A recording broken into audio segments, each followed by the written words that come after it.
Winnipeg, the largest city in the West. Chicago of the North.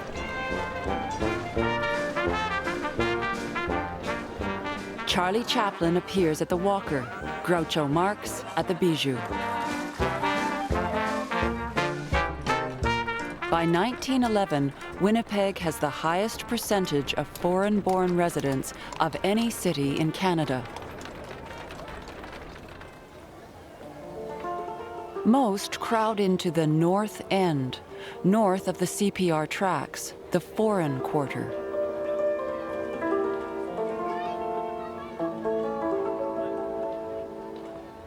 Conservative Member of Parliament Dr. Thomas Sproul, leader of the Protestant Orange Order, voices a common concern.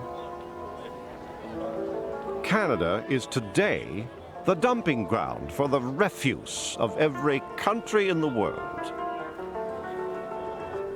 Henri Bourassa, leader of the French-Canadian Nationaliste, once welcomed the immigrants, but not anymore.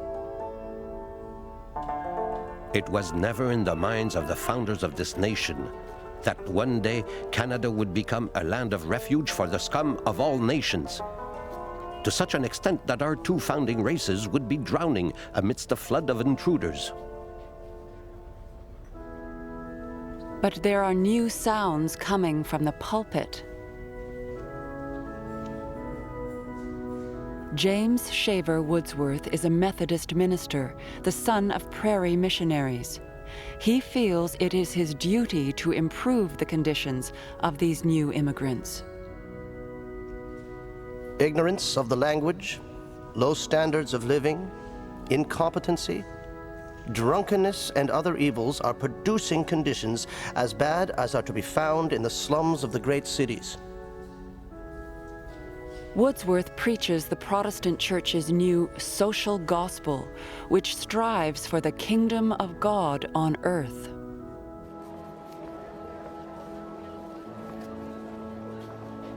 The effort must be not merely to preach to the people, but to educate them and to improve the entire social conditions. Woodsworth moves his young family to the North End, to the All Peoples Mission. His goal, he believes, is noble: assimilation. Our problem is to Canadianize and Christianize these people. It is a Herculean task, and we haven't begun to appreciate its magnitude or importance, much less plan for its accomplishments. For Woodsworth, language is the key. The All Peoples Mission organizes English kindergartens. He raises funds for a permanent school and starts evening classes for working adults to learn English. If Canada is to become in any real sense a nation, if our people are to become one people, we must have one language. Hence the necessity of national schools where the teaching of English, our national language, is compulsory. Woodsworth gets to know his neighbors. John Klimheil and wife and 6 children, and from 15 to 20 boarders, live in 4 rented rooms. The place is beastly dirty. Michael Yakov and his wife are Russians. Peter, the oldest boy, 8 years old, has to go out along the streets and lanes where he can find sticks of wood, empty barrels for which he gets a few cents to help keep the family. Of course, he does not go to school.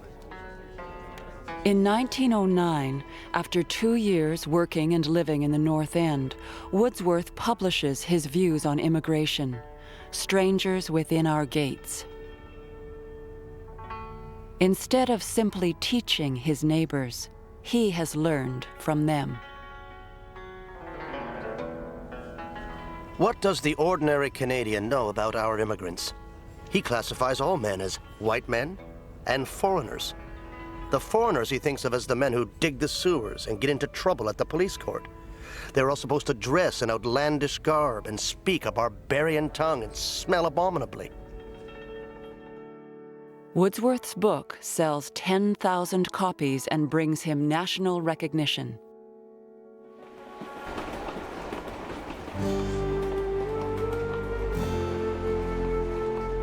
He calls for people to stop using the word foreigner, to welcome these new Canadians.